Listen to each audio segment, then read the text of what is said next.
Assalamualaikum warahmatullahi wabarakatuh. Perkenalkan, nama saya Inka Putri Suryani. Kali ini kita akan membahas tentang pendidikan anti korupsi. Korupsi merupakan tindakan seseorang yang menyalahgunakan kepercayaan dalam bisnis dan organisasi yang mencari keuntungan. Tindakan korupsi ini terjadi karena berbagai faktor yang ada di masyarakat. Ada dua faktor yang menyebabkan terjadinya korupsi, yaitu faktor internal dan faktor eksternal. Tindakan ini menimbulkan kerugian di beberapa bidang. Anti korupsi adalah kebijakan untuk mencegah dan menghilangkan peluang korupsi untuk berkembang.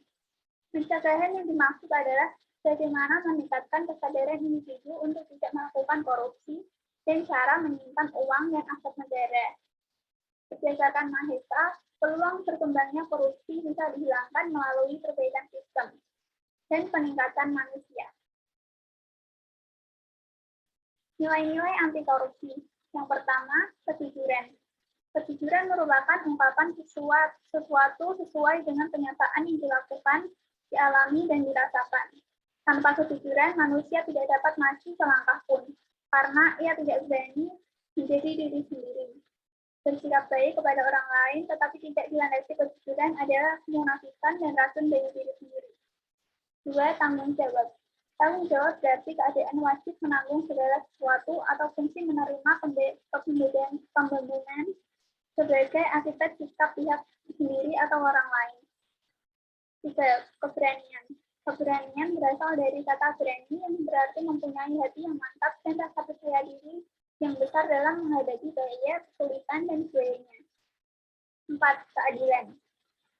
Keadilan berasal dari kata adil. Artinya sama berat, tidak berat sebelah, tidak berpihak pada yang benar, berpegangan pada kebenaran, sepatutnya tidak sewenang-wenang. 5. Keterbukaan. Keterbukaan berasal dari kata terbuka, artinya tidak tertutup, tersingkap, tidak dirahasiakan. Nilai keterbukaan berkaitan erat dengan kejujuran.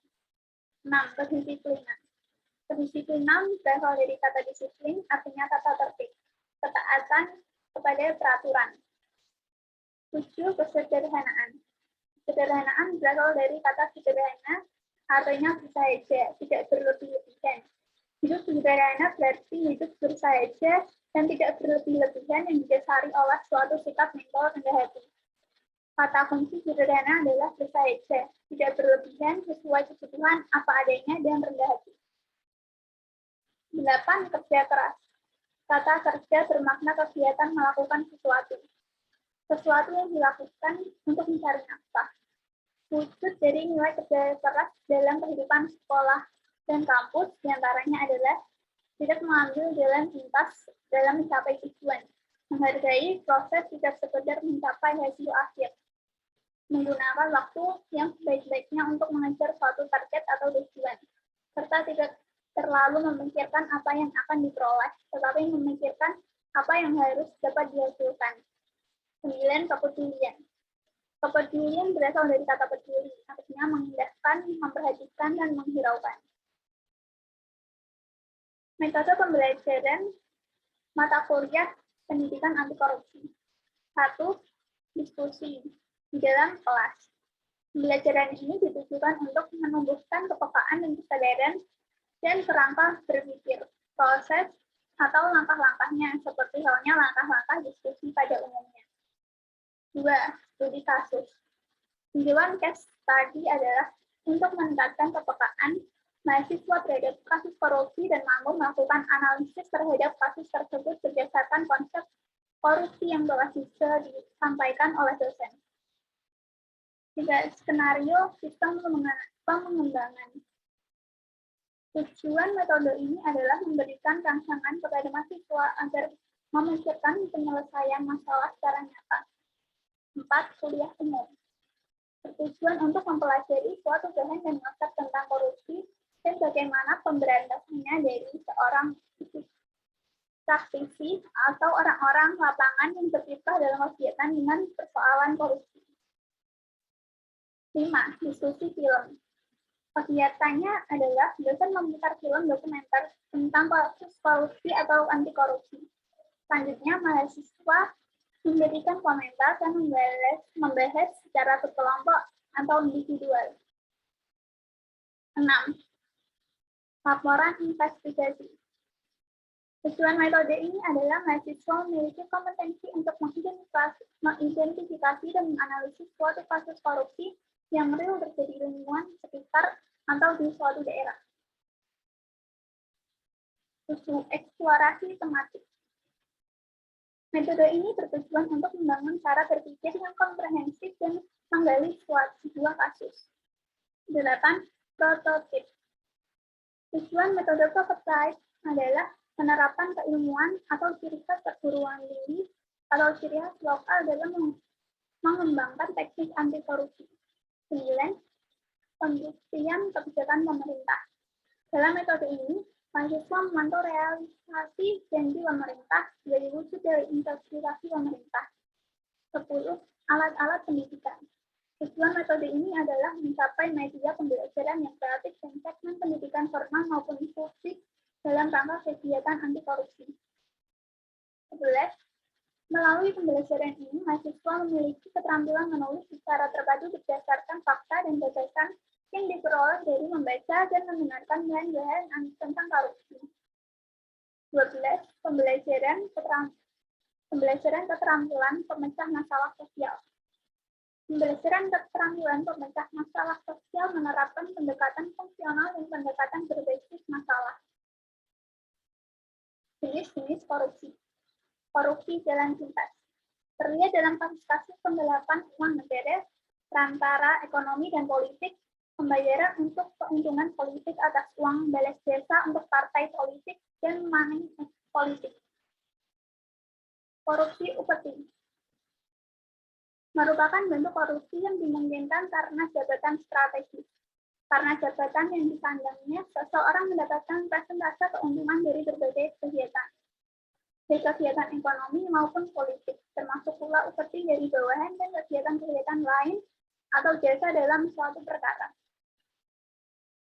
Korupsi kontrak, yaitu korupsi yang diperoleh melalui proyek atau pasar. Termasuk dalam kategori ini adalah usaha untuk mendapatkan fasilitas dari pemerintah. Korupsi pemerasan terkait dengan jaminan keamanan dan urusan-urusan gejolak intern dan ekstern. Perekrutan perwira menengah TNI atau polisi menjadi manajer human resource development atau pencantuman nama perwira tinggi dalam Dewan Komisaris Perusahaan merupakan contoh korupsi pemerasan. Faktor-faktor penyebab korupsi. Yang pertama ada faktor politik, terjadi karena banyak peristiwa politik yang dipengaruhi oleh money politik. Politik uang merupakan tingkah laku negatif karena uang digunakan untuk membeli suara atau menyokong para pemilih atau anggota partai politik supaya memenangkan si pemberi uang. 2. Faktor hukum. Menjadi penyebab korupsi dikarenakan banyak produk hukum yang tidak jelas aturannya. Pasal-pasal multitafsir dan adanya kecenderungan aturan hukum dibuat untuk menguntungkan pihak-pihak tertentu meskipun orang awam tidak bisa melihatnya. Faktor ekonomi menjadi penyebab korupsi terutama di negara-negara yang sistem ekonominya sangat monopolistik. Kekuatan negara dirangkai dengan informasi dari orang dalam turut menciptakan kesempatan bagi pegawai pemerintah untuk mempertinggikan kepentingan mereka beserta sekutu-sekutu. Faktor transnasional amat terkait dengan perkembangan hubungan ekonomi lintas negara yang tidak jarang menambah lahan sumber bagi tumbuhnya korupsi di kalangan birokrasi pemerintahan. Visi dan misi strategi KPK dalam pemberantasan korupsi. Visi KPK adalah mewujudkan Indonesia yang bebas korupsi. Misi KPK adalah sebagai penggerak perubahan untuk mewujudkan bangsa yang anti korupsi. Strategi KPK yang pertama, strategi jangka pendek, yakni strategi yang segera dapat memberi manfaat meliputi penindakan pembangunan nilai etika, membangun sistem pengendalian terhadap lembaga pemerintahan agar menjadi lebih efisien dan profesional. 2. Strategi jangka menengah, yakni strategi yang secara sistematis mampu mencegah tindak pidana korupsi meliputi kegiatan membangun proses perbankan, penganggaran, pengadaan, dan infrastruktur informasi di instansi pemerintah yang mendorong efisiensi dan efektivitas, memotivasi terciptanya kepemimpinan yang efisien dan efektif, serta meningkatkan partisipasi masyarakat dalam mengambil keputusan pemerintah serta meningkatkan akses masyarakat terhadap pemerintahan. 3. Strategi jangka panjang yang diharapkan dapat mengubah persepsi dan budaya masyarakat, mencakup aktivitas membangun dan mendidik masyarakat untuk menangkal korupsi yang terjadi di lingkungan, membangun tata pemerintahan yang baik sebagai bagian penting dan sistem pendidikan nasional, dan membangun sistem kepegawaian yang berkualitas. Sekian yang dapat saya sampaikan. Apabila ada kesalahan kata, mohon dimaafkan. Assalamualaikum warahmatullahi wabarakatuh.